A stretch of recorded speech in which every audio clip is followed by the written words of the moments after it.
A paz do Senhor, povo de Deus, glória a Deus, né? Motivo de muita alegria aqui, mais um dia diante da palavra do Senhor. Às vezes a gente acorda um pouco mais animado, às vezes um pouco mais assim, nossa, tem que fazer aquilo de novo, né? Mais uma tarefa para mim.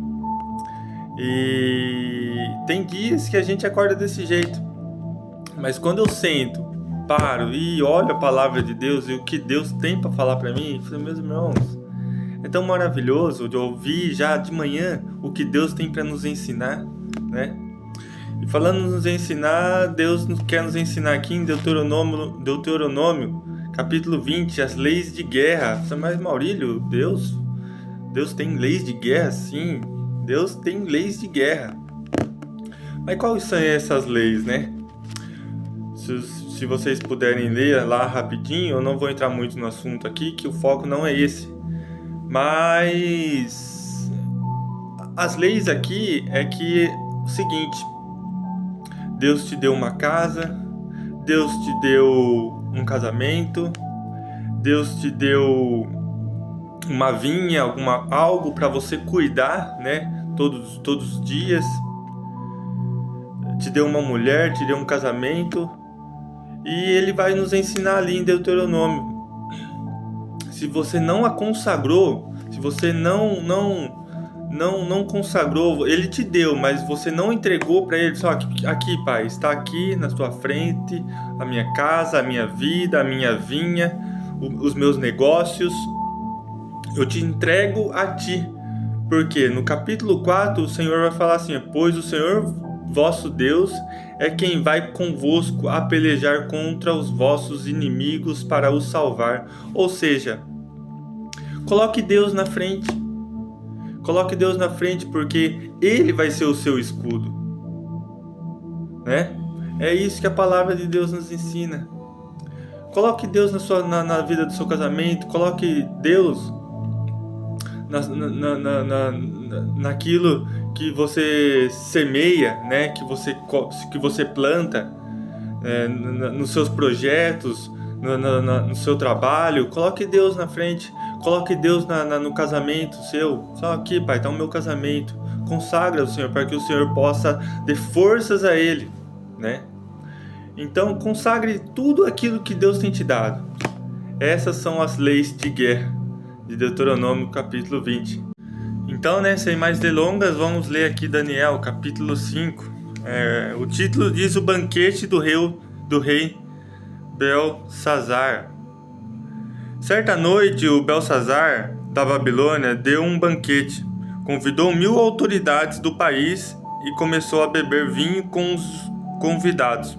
Depois de beber bastante, mandou que trouxessem os copos de ouro e de prata que Nabucodonosor, o seu pai, havia tirado do templo. Lembra lá do capítulo 1 de Jerusalém?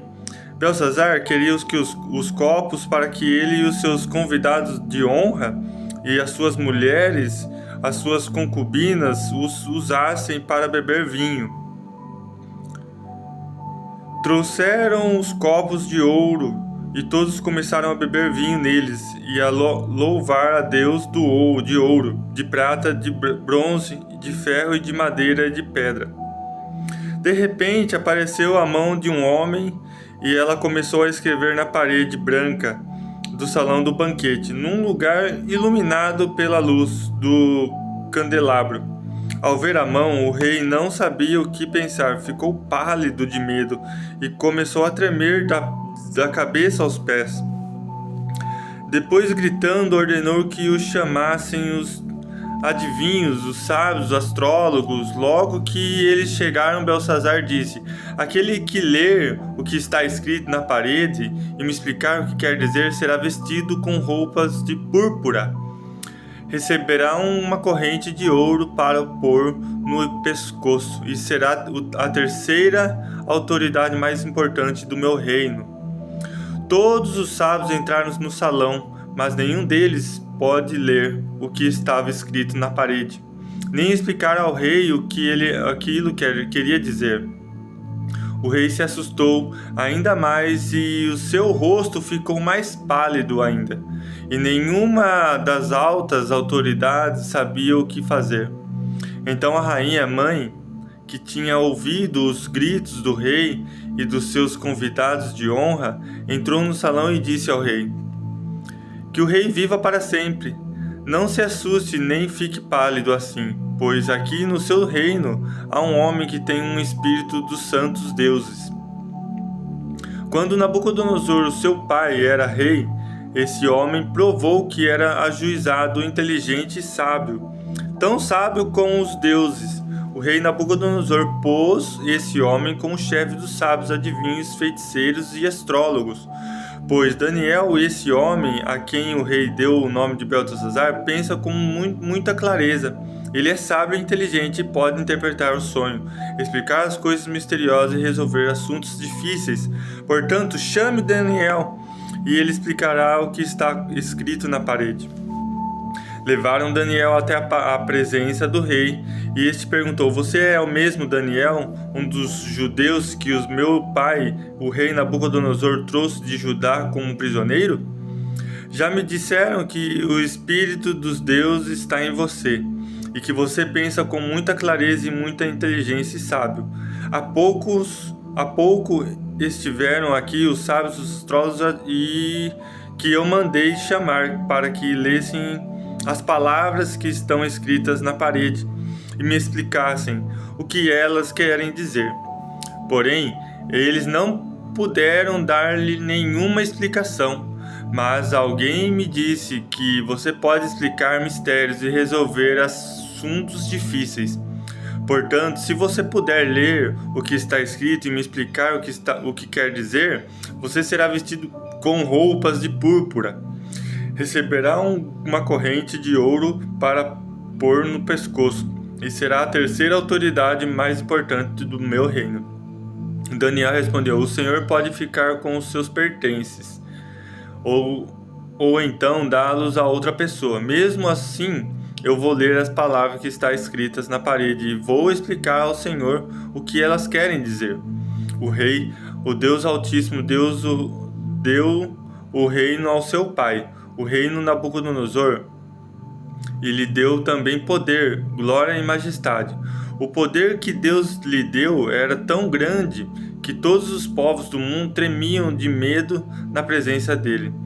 Se ele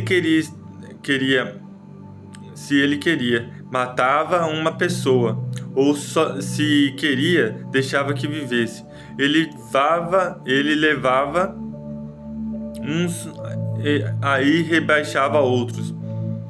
Mas ele ficou tão vaidoso, tão teimoso e tão cheio de si, que foi derrubado do poder e perdeu toda a sua glória. Foi expulso do meio dos seres humanos, perdeu o juízo e agia como um animal. Morava com julgamentos selvagens, comia com capim e bois, e dormiam ao ar livre.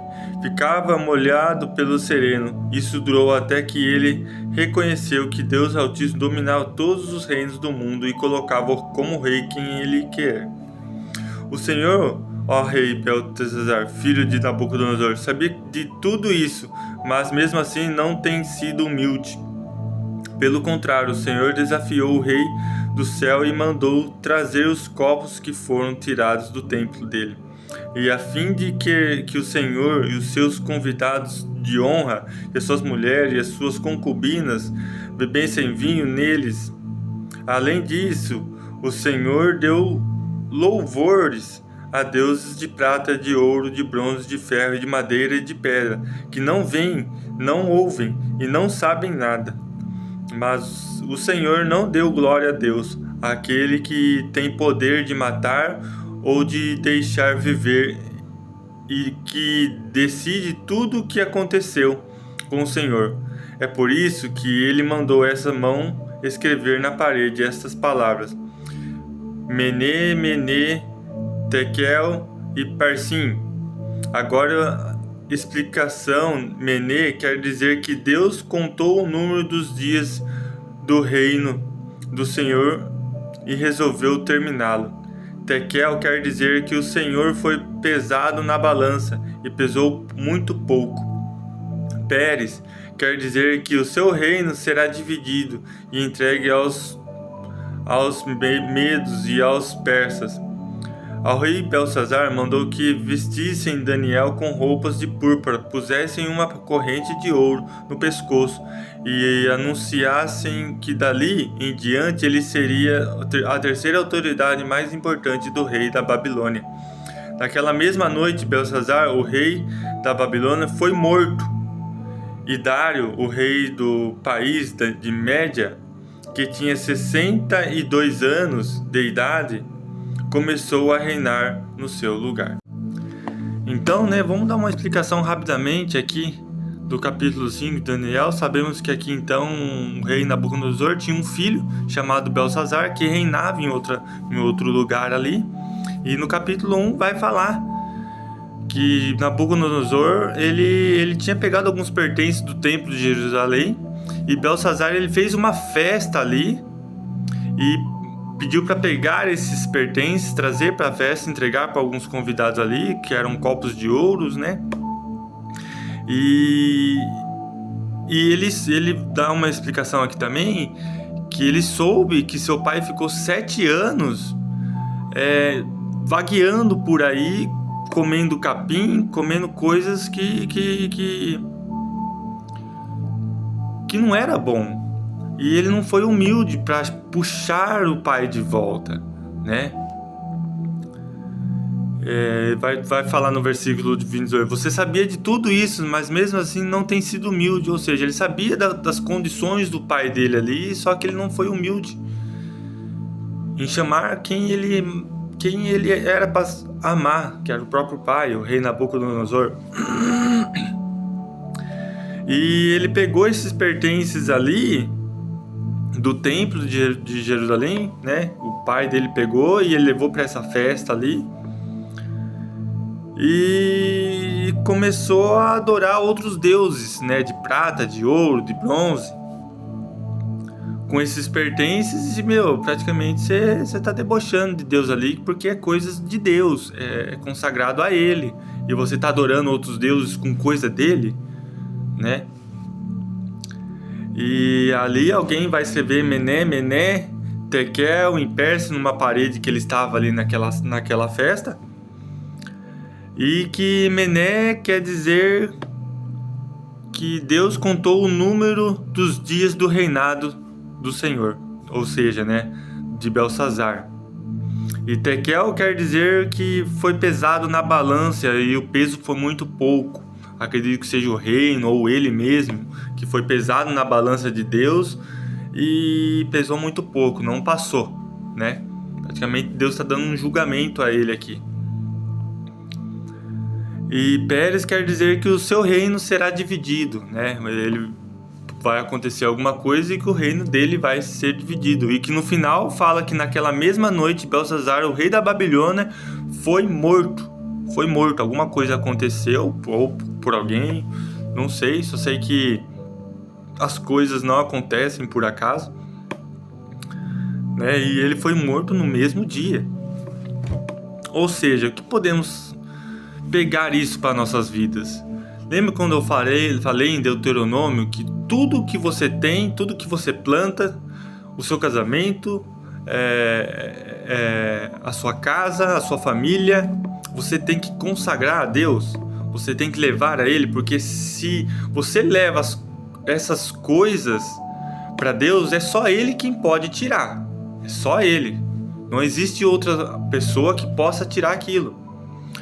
E Belsazar, ele fez isso, ele pegou as coisas de Deus e começou a adorar outros deuses, e que no mesmo dia veio o julgamento. Acredito eu que, porque não cai uma folha do céu se não for Deus, veio no julgamento na vida dele. Ou seja, só Deus pode tirar aquilo que tem te dado, É esse aprendizado que temos hoje. É Deus que te deu a sua família, é Deus que te deu a sua casa, seu carro, é Deus quem te deu a sua vida. Consagre a Ele. Se você consagrar a Ele, Deus vai na frente. Aprendemos em Deuteronômio capítulo 4, pois o Senhor vosso Deus é quem vai convosco a pelejar contra os vossos inimigos. Filhos, deita no travesseiro e confia em Deus, que é Ele quem quer pelejar por você. Agora, se você não consagrar o que Deus tem te dado, né? Qualquer uma pessoa pode vir tirar de você. Aí você não vai culpar Deus, não. Você não consagrou a Ele? Consagre a Ele essas coisas. Consagre a Ele o que você tem, o que você plantou, o que você colhe. Consagre a Ele. Foi Ele quem te deu. Então, né? Que aprendizado que aprendemos aqui do capítulo 5, né? Que tudo que temos nós devemos louvar ao Senhor, consagrá-lo, consagrar essas coisas que temos, porque foi Ele quem nos deu. Coloque Deus na frente dos seus planos, coloque Deus na frente dos seus projetos, né? Que é somente Ele quem te deu e somente Ele quem pode tirar. Dê valor a essas coisas, né? Dê valor à sua vida. Dê valor a tudo o que Deus tem feito por você. Então, coloque a mão na sua cabeça, coloque a mão no seu coração. Ore junto comigo. Querido Deus, eterno Pai, muito obrigado, Senhor amado, por mais um dia de poder respirar, por mais um dia de poder enxergar e ouvir, entender a Tua palavra, Pai. Nos dê sabedoria, nos dê forças, ó Pai, para buscarmos a Tua palavra e nos ensina, Pai, e que possamos sair daqui, Pai amado, Pai querido, praticando isso que o Senhor tem nos falado, porque que nós não podemos desviar dos Teus caminhos, e tudo que temos que consagrar a Ti. Tudo que temos foi porque Você nos deu, e somente o Senhor pode nos tirar. Pai, guarde a minha família, guarde aquelas pessoas que estão ouvindo esta palavra, fique com eles, ó Pai, dando um dia abençoado, e que possamos estar aqui amanhã reunimos para ouvirmos a palavra de Deus. E desde já agradeço por tudo que o Senhor fez em nossas vidas. Amém. Deus abençoe.